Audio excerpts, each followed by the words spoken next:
Bonjour, mardi 28 avril, 9 heures pour de la grammaire. Voilà. Alors, quand j'étais plus jeune à l'école, à votre âge, et la grammaire, voilà, complément d'objet direct, pronom personnel, pétard, qu'est-ce que c'est que ces trucs-là? Et bon, bah avec le temps, c'est devenu. C'est peut-être aussi parce que c'était pas facile au démarrage. J'avais un petit peu de mal à tous ces termes sont quand même particuliers, hein. Il y a vraiment qu'à l'école ou en grammaire qu'on parle de pronoms personnels. J'avoue que dans ma vie de tous les jours, j'emploie rarement ce mot-là, quoi. Mais bon, la grammaire est importante parce qu'elle détermine la construction de notre langue, tout simplement, hein. Derrière, qu'est-ce qui se cache derrière un petit peu toutes ces phrases qu'on prononce en permanence sans trop. Quand on parle, on improvise en permanence en fait. C'est ça qui est rigolo. On essaye de signifier, de dire ce qu'on pense par des mots le mieux possible. Ça, c'est le propre. La parole est le propre de l'homme au niveau de la communication, hein. C'est intéressant. D'ailleurs, à ce sujet, demain, mercredi, je vous mettrai un C'est pas sorcier en lien que vous pourrez voir sur l'histoire, un petit peu l'évolution de la langue française qui est vraiment passionnant dans un format assez court. Ils ont réussi à faire plein de choses, c'est extraordinaire avec Alain Ray, donc le linguiste, lexicographe, on dit, spécialiste de la langue française, directeur des dictionnaires Le Robert, et Henriette Walter, très grande linguiste qui a écrit énormément de livres sur l'aventure des langues en Occident, l'histoire des noms, l'origine des noms des oiseaux, pas ce qu'on appelle des noms d'oiseaux, hein, c'est autre chose ça, ou l'origine des noms des poissons. C'est alors, franchement absolument incroyable, quoi. Les évolutions, l'histoire de la langue, vous verrez. Voilà, bah écoutez, c'est tout ce que je voulais dire un petit peu là-dessus. Je vous mettrai ça en vidéo demain matin, mercredi, hein. Voilà, tranquillement, mercredi matin, une petite vidéo culturelle, et vous apprendrez plein de choses, j'espère. Alors aujourd'hui en grammaire, le pronom personnel. D'accord? Alors, on va plutôt parler aujourd'hui, je vais vous demander de copier la leçon, hein, qui est dans le livre ici, sous forme de tableau. Alors ceux qu'on connaît, qu'on évoque davantage, c'est cette colonne-là, la première, ce qu'on appelle les pronoms personnels sujets. Vous les connaissez. Je, tu, il, elle, on, nous, vous, il et elle. D'accord?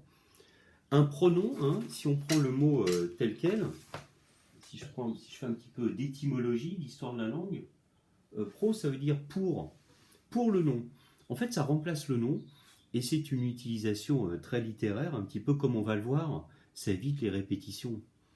Vous savez, par exemple, quand vous voulez faire un exposé, ou vous faites par exemple une biographie, vous parlez par exemple d'un roi de France, Louis XIV.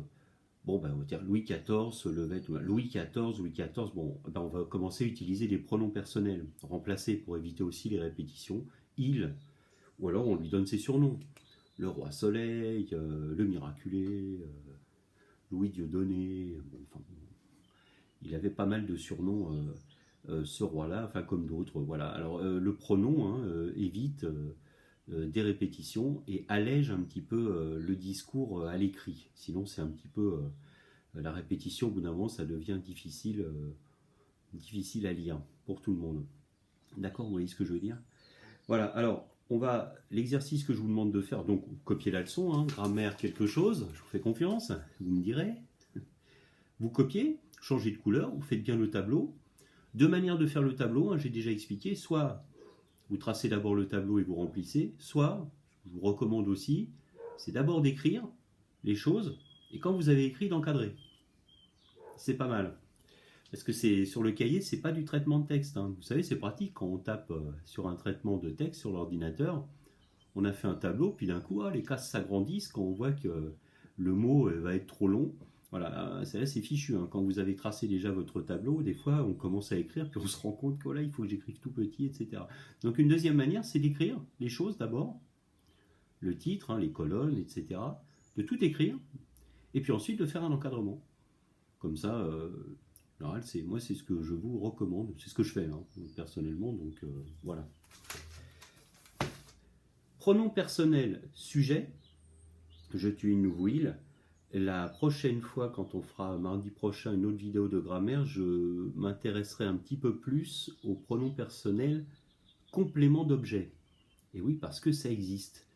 Et oui, il suffit de prendre des exemples. Par exemple, je sais pas quoi, si je dis je regarde la caméra, je sujet, regarde verbe, et la caméra COD, je regarde quoi COD. Si je veux remplacer la caméra par un pronom, je vais dire simplement je la regarde. Voilà, alors là vous savez que je parle de la caméra, mais si je dis simplement je la regarde, attention, ce la n'est pas un déterminant, puisque derrière il y a un verbe, c'est pas la table, la chaise, je la regarde, mais je la regarde, si je vous dis ça comme ça, sans avoir dit avant que je parlais de la caméra, qu'est-ce qu'il regarde? D'accord, je regarde quoi, la fenêtre, la voisine, je sais pas, d'accord, on sait pas de quoi je parle. Ok, c'est là que le pronom, hein, en général, alors si on a envie de faire une devinette, on commence par le pronom, mais au niveau littéraire, on commence plutôt par présenter de quoi on parle, et après on peut éventuellement le remplacer par des pronoms. D'accord? Oui, j'aime beaucoup ma caméra, je la regarde. Voilà. Bon, vous voyez ce que je veux dire? On reviendra sur les compléments, les pronoms qui sont des compléments d'objets. D'accord? Voilà, qui font. Je regarde quoi? Je la regarde. Ben, c'est là qui est en fait là un COD. C'est assez curieux. Et puis alors qui est placé avant le verbe en plus. Je regarde la caméra. Le COD est placé après caméra.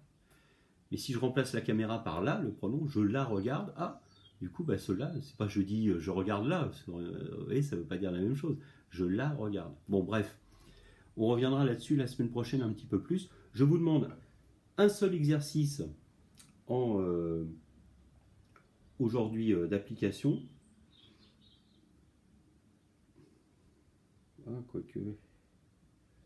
Non, pas celui-là, j'aime pas. Exercice 4, page 33, je le trouve suffisant. Il y a déjà la leçon à copier. Donc, leçon dans le cahier de leçon. Et ensuite, donc vous tirez un trait.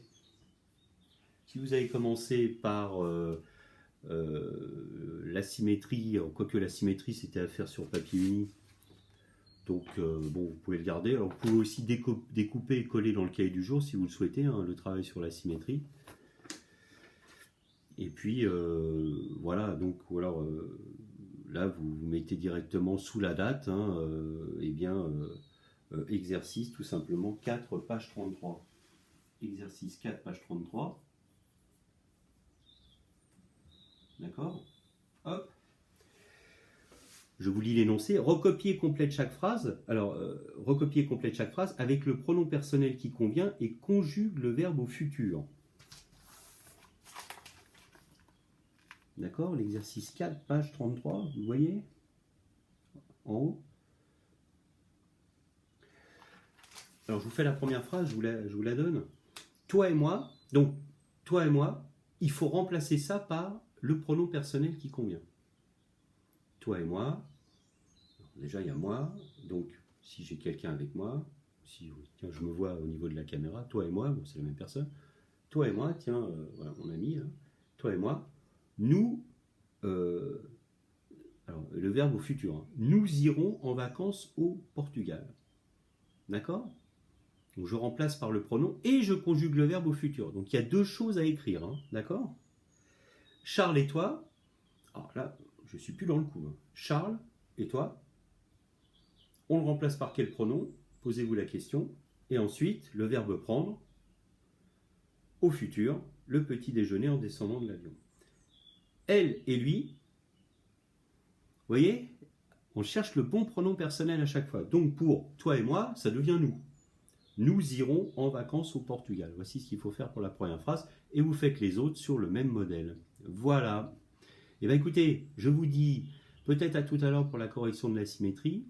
Sinon, dès que j'ai des informations, je vous les donne. Hein. Moi, dès que je sais des choses, je vous les donne au niveau de comment ça va se passer à l'école. Si vous avez des questions complémentaires, vous avez aussi pour d'autres choses, hein, peut-être le collège ou autre. Hein. Moi, je vous ai dit, hein, voilà, pour le contact hein, au niveau administratif, c'est Madame Buanam Koubou hein, qui s'occupe de la transmission de vos dossiers en 6e. C'est son rôle. Elle a, ça fait partie de ce qu'on appelle ses prérogatives. Voilà, si vous avez des questions à ce sujet, n'hésitez pas à prendre contact avec elle à l'école, avec l'adresse que je vous ai donnée. Voilà, allez, bonne fin d'après-midi, et puis à demain, ou alors à tout à l'heure pour la correction de la symétrie.